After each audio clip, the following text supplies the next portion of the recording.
बादल राग महाकवि सूर्यकांत त्रिपाठी निराला द्वारा रचित एक लंबी कविता है जो 6 खंडों में रची गई है। ये कविता निराला जी के काव्य संग्रह परिमल में संकलित है। अधिकतर स्रोतों के अनुसार परिमल का प्रकाशन सन 1930 में हुआ था। इससे पहले अनामिका नाम से निराला जी का एक काव्य संग्रह प्रकाशित हो चुका था। इस दृष्टि से परिमल उनका दूसरा प्रकाशित काव्य संग्रह है, लेकिन अनामिका में छप चुकी कुछ श्रेष्ठ और महत्वपूर्ण रचनाओं को इसमें शामिल कर लिया गया था। बाद में अनामिका नाम से निराला का एक और काव्य संग्रह प्रकाशित हुआ था। बादल राग के अलावा जूही की कली, भिक्षुक, संध्या सुंदरी, जागो फिर एक बार जैसी प्रसिद्ध कविताएं भी परिमल में ही संग्रहित हैं। बादल राग छायावादी शैली की कविता है, जिसमें कवि ने बादलों के उमड़ने, घुमड़ने और गरजने बरसने का चित्रात्मक वर्णन किया है। वे बादलों के लोक कल्याणकारी रूप का भी वर्णन करते हैं। उनके अनुसार बादल नवनिर्माण और सृजन करने में तो समर्थ हैं ही, वे विनाश और विध्वंस करने में भी सक्षम हैं। कवि को बादल इसलिए भी प्रिय हैं क्योंकि वे बड़ी लगन से हर परिस्थिति में अपने कर्तव्य का पालन करते हैं। जिस तरह कवि अपने विचारों को कविता के माध्यम से व्यक्त करते हैं तथा समाज में सकारात्मक परिवर्तन की इच्छा रखते हैं, उसी प्रकार बादल भी बारिश के रूप में अपने आप को अभिव्यक्त करते हैं, जिससे संसार में अनेक प्रकार के बदलाव आते हैं। बादल धरती, आकाश, पर्वतों, मनुष्यों, पेड़ पौधों और जीव जंतुओं को किसी न किसी रूप में प्रभावित करते हैं। कवि बादलों को क्रांति, विद्रोह, सामाजिक जागृति और बदलाव आदि का संदेशवाहक और प्रतीक भी मानते हैं।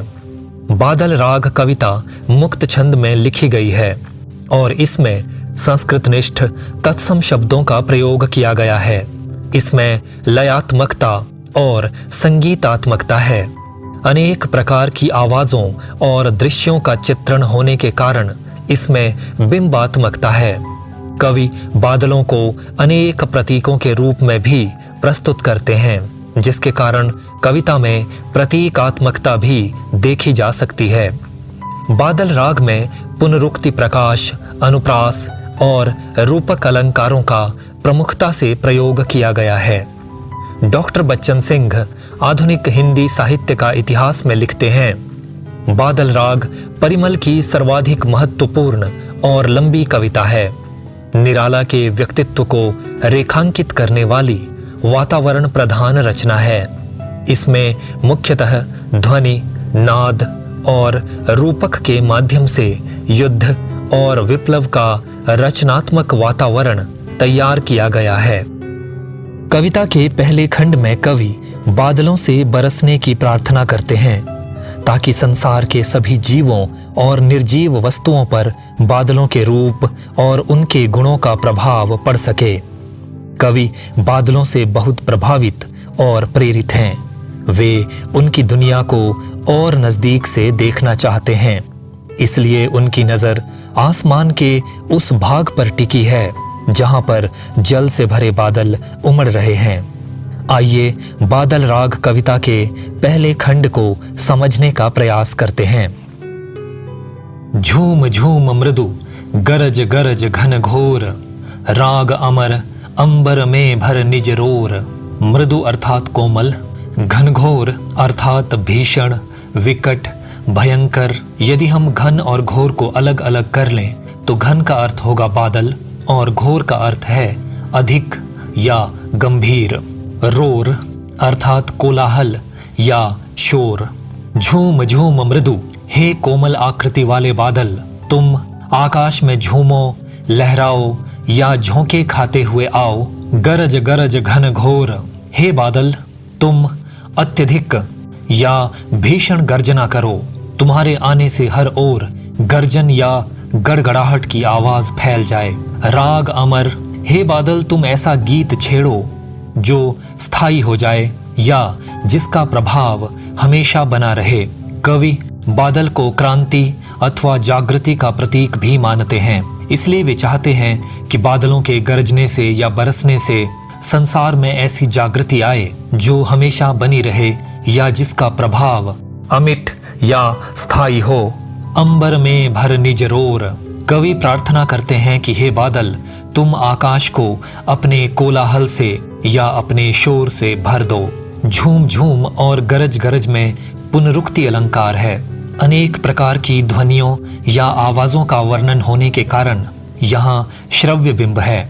बादलों के झूमने का दृश्य हमारे समक्ष उपस्थित होता है, जिसके कारण यहाँ दृश्य बिंब भी है। आगे निराला लिखते हैं, झर झर झर निर्झर गिरि सर में, घर मरु तरु मर मर सागर में, सरित तड़ित गति चकित पवन में, मन में विजन गहन कानन में, आनन आनन में रव घोर कठोर, राग अमर अंबर में भर निज रोर।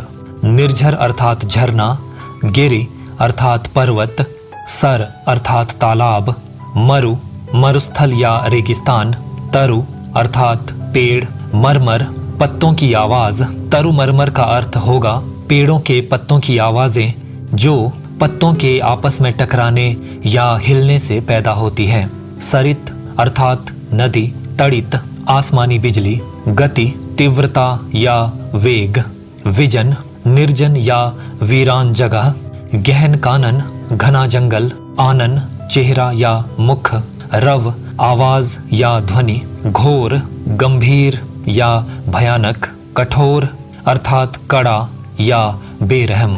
झर झर झर निर्झर गिरि सर में। कवि कहते हैं कि हे बादल, तुम बूंदों के रूप में झरने, पर्वत और तालाब पर झरो या बरसो।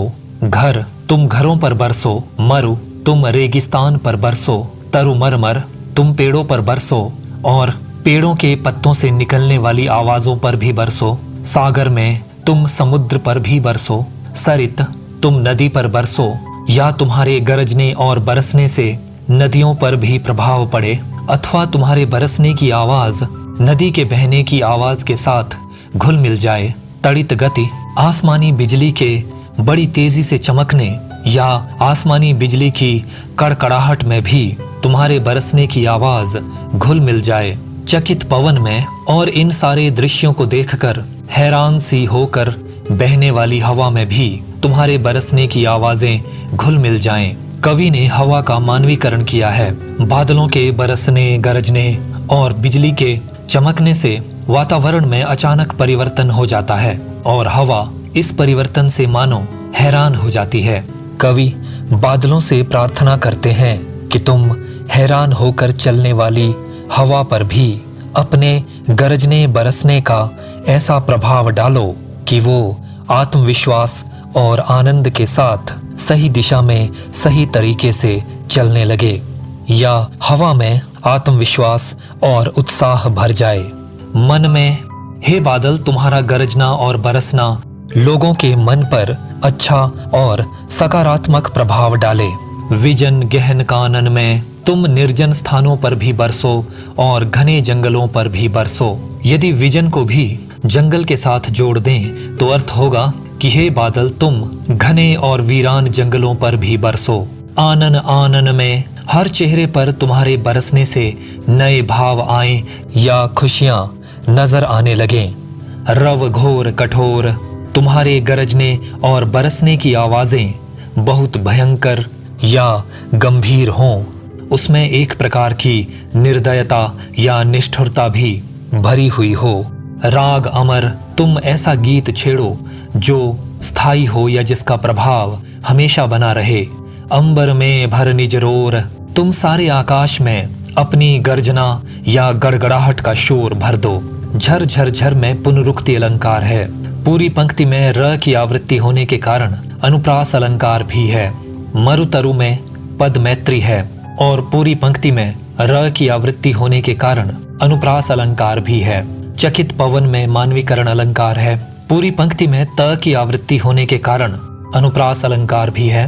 मन में विजन गहन कानन में इस पंक्ति में म और न की आवृत्ति होने के कारण अनुप्रास अलंकार है। आनन आनन में पुनरुक्ति है और अनेक प्रकार की आवाजें तथा अनेक प्रकार के दृश्य होने के कारण पूरे पद्यांश में दृश्य बिंब और श्रव्य बिंब हैं। अरे वर्ष के हर्ष, हे बादल, सावन में तुम्हारे माध्यम से वर्ष या साल या समय मानो अपनी खुशी को व्यक्त करता है, या तुम्हारे आने पर जीव जंतुओं को वर्ष भर के लिए खुशियां मिलती हैं। बरस तू बरस बरस रसधार, रसधार अर्थात रस या आनंद की धाराएं। कवि का इशारा बारिश के पानी से मिलने वाली खुशियों या उससे होने वाले आनंददायक बदलावों की ओर है। कवि कहते हैं कि हे बादल, तुम बरसो और इतना बरसो कि रस या आनंद की धाराएं हर ओर बहने लगें, हर ओर खुशियां छा जाएं या सकारात्मक परिवर्तन हो। पार ले चल तू मुझको। कवि को लगता है कि बादलों की अपनी एक दुनिया है जो बहुत सी ध्वनियों से भरी है। कवि बादलों से प्रार्थना करते हैं कि तुम मुझे भी उस पार ले जाओ। दूसरे शब्दों में, मुझे भी आकाश के उस छोर पर ले जाओ जहां से तुम्हें गरजने, बरसने और संसार में परिवर्तन लाने की प्रेरणा मिलती है। बहा, मुझे अपने साथ बहने या उड़ने दो। दिखा मुझको भी निज गर्जन भैरव संसार। भैरव अर्थात भयंकर या भीषण। कवि कहते हैं कि हे बादल, तुम मुझे भी अपनी वो दुनिया दिखा दो जो भयंकर गर्जनाओं, गड़गड़ाहट या अनेक प्रकार की ध्वनियों से भरी है। कवि बादलों को जागृति, नवीनता और क्रांति का प्रतीक भी मानते हैं, इसलिए वे बादलों को निकट से देखना और समझना चाहते हैं। वे उनसे प्रभावित होकर खुद भी क्रांतिकारी विचारों को व्यक्त करना चाहते हैं या समाज में परिवर्तन लाना चाहते हैं, अथवा बादलों की तरह ही कर्म पथ पर निडरता और लगन से बढ़ना चाहते हैं। बरस बरस में पुनरुक्ति अलंकार है। उथल पुथल कर हृदय। कवि प्रार्थना करते हैं कि तुम मेरे दिल में विचारों और भावनाओं को उलट पुलट दो। मचा हलचल, तुम मेरे भीतर खलबली मचा दो। कवि चाहते हैं कि बादलों से प्रभावित होकर उनके भीतर भी क्रांति या परिवर्तन के विचार जाग उठें। चल रे चल मेरे पागल बादल। पागल से कवि का तात्पर्य है निराला, अनोखा, संघर्षशील या लगन से भरा हुआ। कवि कहते हैं कि हे मेरे साथी अनोखे बादल, या मुझे प्रभावित करने वाले और क्रांति के पथ पर चलने वाले बादल, तुम इसी निरालेपन के साथ आगे बढ़ते रहो या कर्तव्य के पथ पर चलते रहो। धंसता दलदल। बादलों के बरसने पर कीचड़ दलदल में बदलने लगता है और खतरनाक या भयानक होने लगता है। उसमें गिरने या धंसने का डर बढ़ जाता है। हंसता है नद खल खल। नद अर्थात बड़ी नदी या दरिया। खल खल से तात्पर्य यहाँ पर किसी बड़ी नदी की भयंकर आवाज से है। कवि कहते हैं कि विशाल दरिया खल खल की भयंकर आवाज के साथ मानो अपनी खुशी व्यक्त करता है। खल का अर्थ यदि दुष्ट करें तो पंक्ति का अर्थ होगा कि विशाल दरिया मानो किसी दुष्ट की तरह ढिठाई से हंसता या खुश होता है। पानी भरने से या बढ़ने से दरिया किसी बदमाश की तरह कुटिल और खतरनाक लगने लगता है। बहता कहता कुलकुल कलकल कलकल। बहता हुआ दरिया मानो कुलकुल और कलकल की आवाजों से कोई बात कहना चाहता है या कोई संदेश देना चाहता है। हंसता है में अनुप्रास है। बहता कहता में पदमैत्री है। कुलकुल कलकल कलकल में अनुप्रास और पुनरुक्ति प्रकाश अलंकार हैं और अनेक प्रकार की आवाजों तथा दृश्यों का संयोजन होने के कारण यहाँ श्रव्य और दृश्य बिंब हैं। बड़ी नदी को मनुष्य की तरह हंसते हुए दिखाए जाने के कारण यहाँ मानवीकरण अलंकार भी है। देख देख नाचता हृदय। कवि कहते हैं कि जल से भरे और गरजते बादलों को देखकर दिल नाच उठता है या खुशी से भर जाता है। बहने को महाविकल बेकल। विकल अर्थात व्याकुल और बेकल अर्थात बेचैन। कवि कहते हैं कि ये बादल बरसकर पानी के रूप में बह जाने को व्याकुल और बेचैन लगते हैं। शायद कवि को बादलों में और खुद में ये समानता नजर आती है कि बादल पानी से भरे हैं और कवि विचारों से भरे हैं। दोनों ही अपने आप को अभिव्यक्त करना चाहते हैं। यदि दोनों खुद को अभिव्यक्त नहीं कर पाएंगे तो उनके भीतर पीड़ा और बेचैनी बनी रहेगी। इस मरोर से, इसी शोर से, मरोर अर्थात ऐंठन, कसक, मरोड़ या पीड़ा। कवि कहते हैं कि जल से भरे बादलों के भीतर मानो ऐंठन है या कसक है, इसलिए बादल इस ऐंठन या पीड़ा से मुक्ति पाने हेतु बरसना चाहते हैं। बादल ऐसे ही शोर या गड़गड़ाहट के साथ बरसना चाहते हैं, क्योंकि गर्जना करना और शोर मचाना बादल का स्वभाव है। सघन घोर गुरु गहन रोर से, सघन अर्थात घना या एकत्रित, घोर अर्थात विकट, गुरु बड़ा, महान या व्यापक, गहन अर्थात गंभीर या गहराई से युक्त, रोर अर्थात कोलाहल या शोरगुल। कवि कहते हैं कि बादल इसी घनेपन के साथ बड़े ही विकट, व्यापक तथा गंभीर कोलाहल या गड़गड़ाहट के साथ बरस जाना चाहते हैं।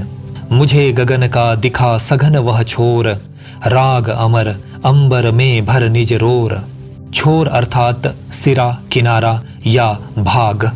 कवि कहते हैं कि मुझे आकाश का वो भाग या सिरा नजर आ रहा है जहां पर बादल बड़े घनेपन के साथ जमा हैं। कवि को बादलों का बरसना बहुत प्यारा लगता है, इसलिए उनकी नजर उसी जगह पर टिकी हुई है जहां पर बादल जमा हो रहे हैं, उमड़ घुमड़ रहे हैं और फिर से बरसने की तैयारी कर रहे हैं। कवि का आकाश की ओर देखना इस बात की ओर भी संकेत करता है कि कवि भौतिकता या सांसारिक सुखों को छोड़कर आध्यात्मिकता और जन कल्याण की भावना को अपनाना चाहते हैं और बादल उन्हें इन बातों की प्रेरणा देते हैं। राग अमर। कवि कहते हैं कि हे बादल, तुम ऐसा गीत छेड़ दो जिसका प्रभाव हमेशा के लिए बना रहे। अंबर में भर निज रोर, तुम सारे आकाश को अपने कोलाहल या अपने शोरगुल से भर दो। यहाँ पर नाचता हृदय मुहावरेदार प्रयोग है। गुरु गहन में अनुप्रास अलंकार है। गर्जन और गड़गड़ाहट का वर्णन होने के कारण पूरे पद्यांश में श्रव्य बिंब की प्रधानता है।